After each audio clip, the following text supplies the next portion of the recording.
Assalamualaikum warahmatullahi wabarakatuh. Hai teman-teman semua, apa kabar hari ini? Semoga kita selalu dalam keadaan sehat ya. Baik, kita langsung saja ke materinya. Masuk ke subtema 3, pembelajaran 1 dan 2, bangga terhadap daerah tempat tinggalku. Yang pertama, kita akan belajar tentang hubungan gaya dan gerak pada peristiwa di lingkungan. Apa itu gaya dan apa itu gerak? Pengertian gaya dan gerak. Gaya merupakan tarikan atau dorongan suatu kekuatan yang mempengaruhi keadaan suatu benda.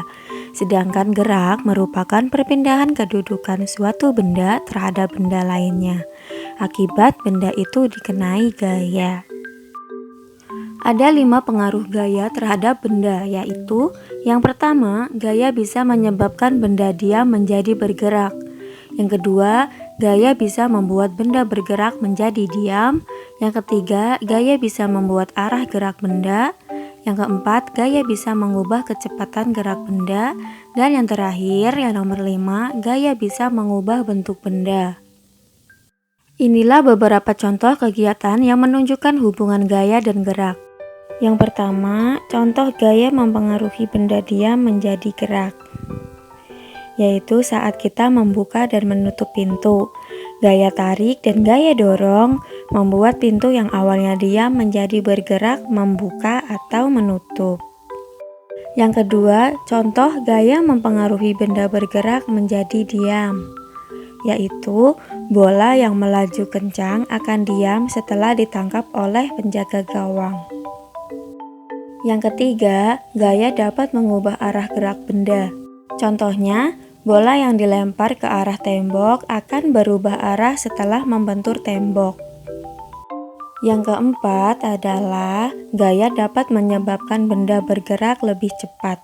Contohnya, mobil yang bergerak lambat akan bertambah kecepatannya setelah digas oleh pengemudinya. Lalu yang kelima atau yang terakhir, contoh gaya mempengaruhi bentuk benda. Contohnya, saat bermain plastisin, kita memberikan gaya dengan menekan plastisin, sehingga bentuknya bisa berubah.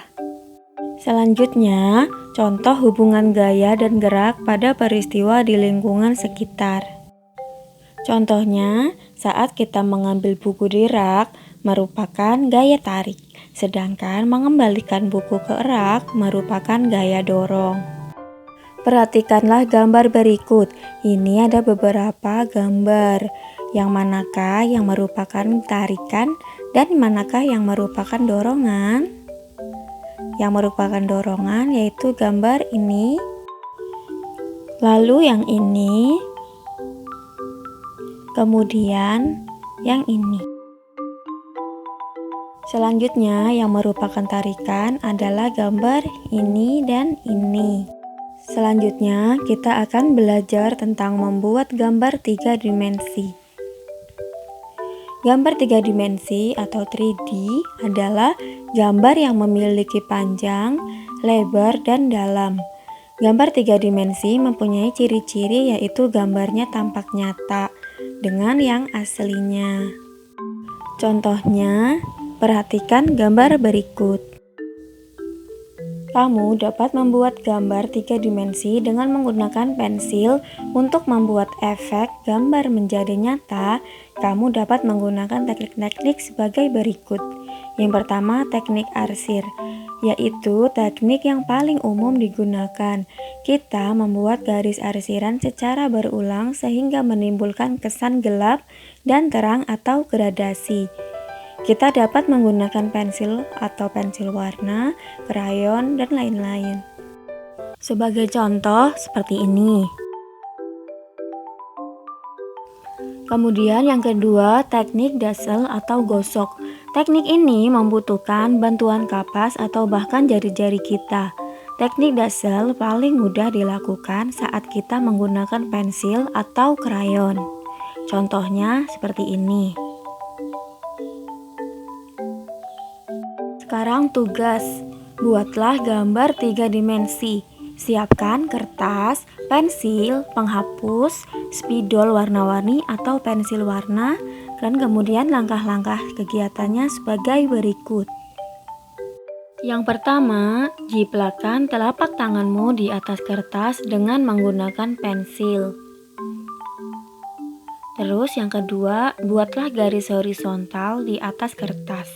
Buatlah lekukan pada garis ketika melewati jiplakan telapak tanganmu.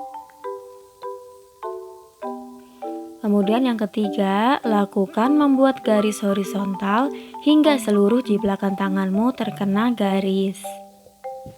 Untuk mempermudah atau lebih jelasnya, silakan kalian buka halaman 84. Ya, sekian yang dapat saya sampaikan. Kurang dan lebihnya mohon maaf. Wabillahi taufiq wal hidayah. Wassalamualaikum warahmatullahi wabarakatuh.